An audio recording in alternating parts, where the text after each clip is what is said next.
साल 1969 में नासा ने 4 महीने के अंदर 2 बार अंतरिक्ष यात्रियों को चांद पर भेजा और 1972 तक 7 बार एस्ट्रोनॉट्स को चांद पर भेजा गया। लेकिन चांद पर आखिर नासा को ऐसा क्या मिल गया था जिसके लिए एक के बाद एक मिशन चांद पर भेजे गए? क्या है चांद की इस अंधेरी दुनिया का वो खौफनाक रहस्य जो हम आम लोगों से छुपाया गया है और जो 50 साल पहले अमेरिका ने चांद पर देखा था? क्या है चांद का वो रहस्य और क्या हमारा चंद्रयान चांद के इस रहस्य से पर्दा उठा पाएगा? दोस्तों, हाल ही में हमारे चंद्रयान 3 ने चांद के दक्षिणी ध्रुव पर सॉफ्ट लैंडिंग को अंजाम दिया है और ये कारनामा करने वाला भारत दुनिया का पहला देश बन गया है। लेकिन हमें ये सोचकर काफी अजीब लगता है कि नासा और रॉसकॉस्मॉस जो आज से 55 साल पहले ही चांद पर पहुंच गए थे, तो फिर उन्हें चांद के इस हिस्से में जाने की दिलचस्पी क्यों होगी?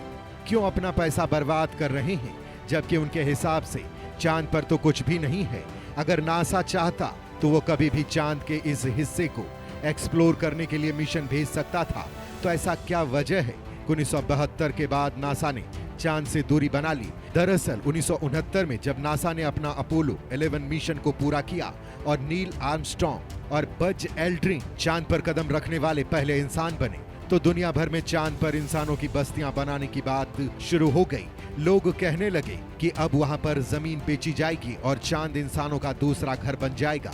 लेकिन आज इस तरह की कोई भी बात हमें सुनने को नहीं मिलती।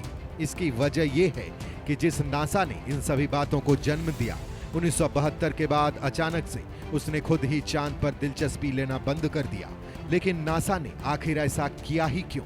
तो इसके पीछे एक्सपर्ट्स अलग अलग कॉन्स्पिरेसी थ्योरी देते हैं। ऐसा ही एक थ्योरी में बताया गया है कि अपोलो 11 मिशन के दौरान नील आर्मस्ट्रॉन्ग और बज एल्ड्रिन ने चांद पर बड़े बड़े टावर देखे जिन्हें वहां रहने वाले एलियंस ने बनाया था।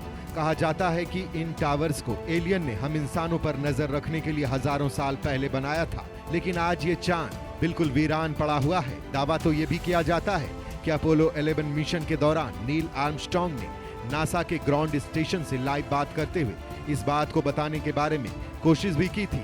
नासा के वैज्ञानिक ने बातचीत के उस हिस्से को काट दिया था ताकि दुनिया को इस रहस्य के बारे में पता न चल सके। कुछ रिसर्चर्स तो ये भी दावा करते हैं कि नासा ने इस रहस्यमयी टावर की जांच पड़ताल करने के लिए लगातार एक के बाद एक 7 मैन मिशन चांद पर भेजे थे। लेकिन जब आखिरी बार एस्ट्रोनॉट्स चांद पर उतरे तो उनका सामना वहां के मौजूद एलियन से हुआ, जिन्होंने उन एस्ट्रोनॉट्स को धरती पर लौटने और फिर चांद पर कभी न आने की चेतावनी दी। और इसी के चलते नासा ने फिर कभी अपने किसी एस्ट्रोनॉट को चांद पर नहीं भेजा।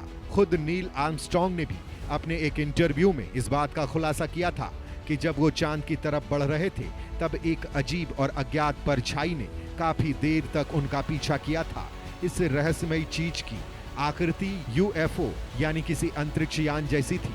इसके अलावा अपोलो मिशन प्रोग्राम में शामिल रहे कई वैज्ञानिक चांद पर एलियन की मौजूदगी की तरफ इशारा भी कर चुके हैं। हालांकि ये लोग खुलकर कुछ भी नहीं कह पाए। इस चीज को देखकर लगता है कि इन पर चुप रहने का दबाव हो, लेकिन कई बार ये एस्ट्रोनॉट इशारों में अपनी बात कहने की कोशिश भी कर चुके हैं। साथ ही कुछ रिसर्चर्स का ये भी कहना है कि चांद अंदर से खोखला है और इसके अंदर एलियन सभ्यता निवास करती है। ऐसे में कई रिसर्चर्स का मानना है कि इन गड्ढे में एलियंस हो सकते हैं और उनका मानना है कि इन गड्ढों के अंदर ही एलियंस हजारों सालों से रह रहे हैं और नासा को इनकी मौजूदगी का पता 50 साल पहले ही चल गया था।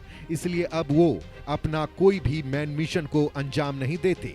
वैसे दोस्तों, अगर इस बात को एक बार के लिए हम सच भी मान लें कि चांद पर एलियंस है, तो ये आखिर वहां जिंदा कैसे हैं? दरअसल चांद का वायुमंडल हमारे पृथ्वी से काफी अलग है और ये वायुमंडल जीवन के पनपने लायक है ही नहीं।